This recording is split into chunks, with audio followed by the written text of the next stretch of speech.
De opositores a plena vista en Kiev, con aires del pasado. Pero a diferencia de la Plaza Maidán en el 2013, este campamento es más discreto y no está en la plaza central. Nos encontramos frente al Parlamento. Aquí hay veteranos de la Guerra del Este y activistas del partido de Mikhail Saakashvili. El expresidente georgiano es ahora agitador de la escena política ucraniana. Debemos terminar lo que empezó en Maidán. Y son ustedes los que deben tomar el poder, quitárselo a los que están allá.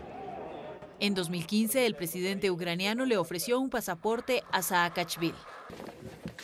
Pero este verano se arrepintió de su decisión. Los soldados en la frontera le impidieron al político apátrida entrar en Ucrania. En vano, frente a la determinación de sus seguidores.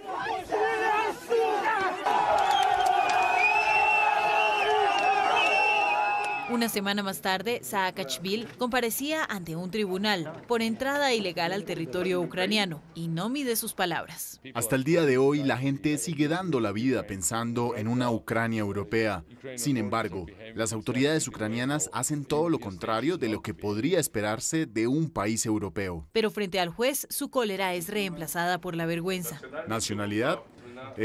Pues bueno, según mi pasaporte, ucraniano. Según la ley europea, la ciudadanía y la nacionalidad son lo mismo. Soy georgiano, orgulloso de serlo, pero en mi pasaporte soy ucraniano. Y Mikhail Saakashvili no es un georgiano común.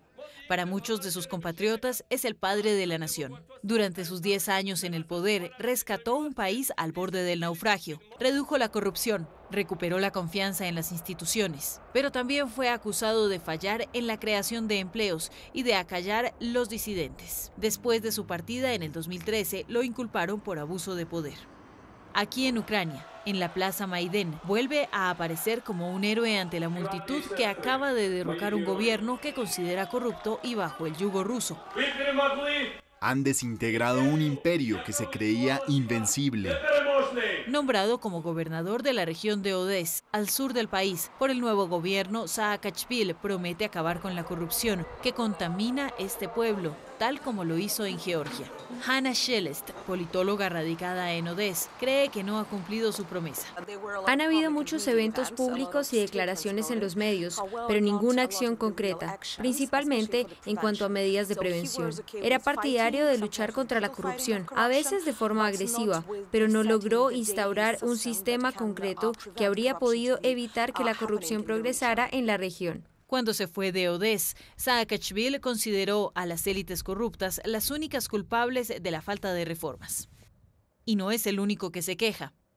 En Kiev, reunidos en una cumbre con líderes mundiales, los jóvenes reformistas ucranianos se dejan llevar por la rabia. Desafortunadamente, para ser diputado hay que tener entre 3 y 5 millones de dólares para repartir. El 80% de los que se presentan a las elecciones no lo hacen para ser diputados, sino para proteger sus bienes y sus espaldas. Los diputados ucranianos disfrutan inmunidad parlamentaria, algo inadmisible, según activistas anticorrupción.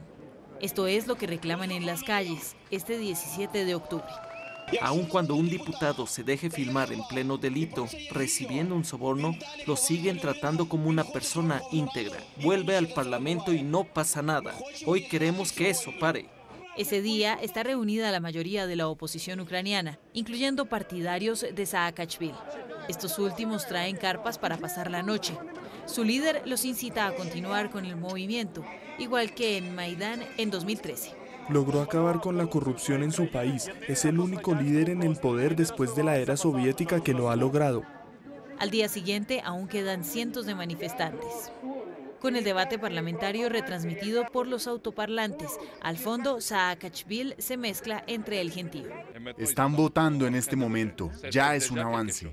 Luego del voto a raíz del primer debate sobre el levantamiento de la inmunidad de los diputados, la mayor parte de los manifestantes suspenden sus acciones. Pero Saakashvili se queda, exigiendo elecciones anticipadas. A su alrededor, veteranos del conflicto del este y pequeños grupos de extrema derecha, lo cual no parece molestarle.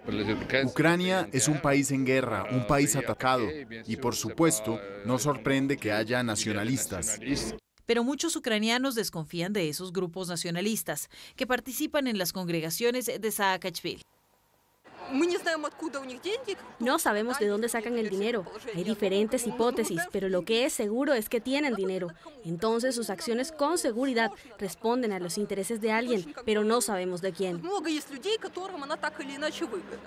Por ahora, Saakashvili no ha logrado convocar masas en el Maidán. El recuerdo de decenas de muertos en el 2014 sigue fresco.